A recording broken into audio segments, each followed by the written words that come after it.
Hi అండి.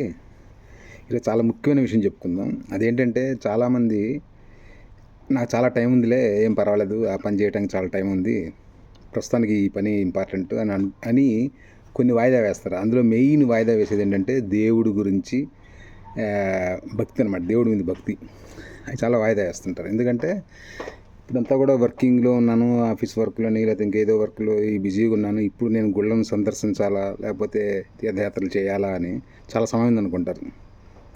దేనికి guarantee ఉంది సమయం అని? తెల్లారితే లేస్తామో లేదో తెలియదు, పక్కకు కూడా చెప్పకుండా వెళ్ళిపోయే రోజులు ఇవి. అలాంటప్పుడు దేనికి గ్యారంటీ లేదు. ఒక చిన్న ఎగ్జాంపుల్ చెప్తాను. ఏంటంటే ఒక తుమ్మిద ఒకసారి ఇట్లా ఎగురుకుంటూ వచ్చి ఒక మందారం, ఒక కలువు పువ్వు మీద వాలి దాంట్లో ఉన్నటువంటి సారాన్ని గ్రహిస్తూ ఉంది. కాకపోతే ఆ సమయం ఏంటంటే సాయంకాలం సమయం. ఆ సమయంలో ఏమవుతుంది, కమలం మూసుకుపోతుంది అనమాట. అది మూసుకుపోయింది.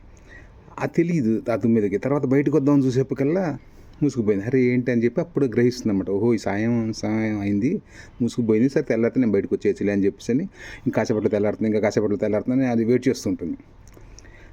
ఆ తర్వాత నిజంగా ఇంకొక 10 నిమిషాల్లో తెల్లారుతుంది అన్నంగా అప్పుడు ఒక ఏనుగు వచ్చి ఆ నీళ్ళని చెల్లాచెదరుగా చేసి ఆ కలువు పువ్వుని తీసి ఇసిరి అవతల పడేస్తుంది అనమాట.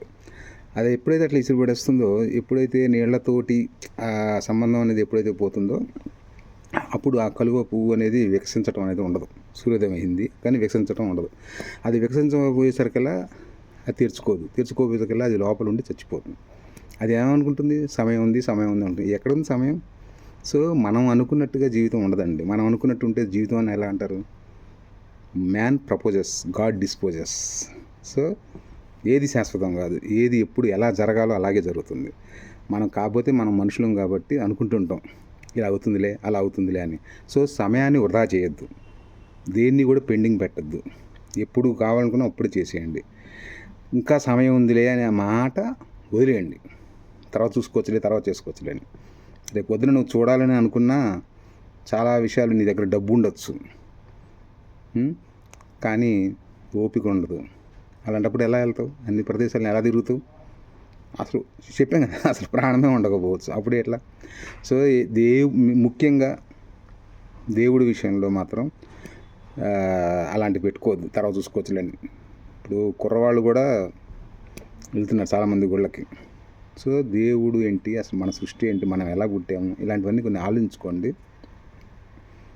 మెయిన్ ముఖ్యంగా చెప్పేది ఏంటంటే దేవుడు అనే కాదు, ఏ పనిలో కూడా నిర్లక్ష్యం వద్దు.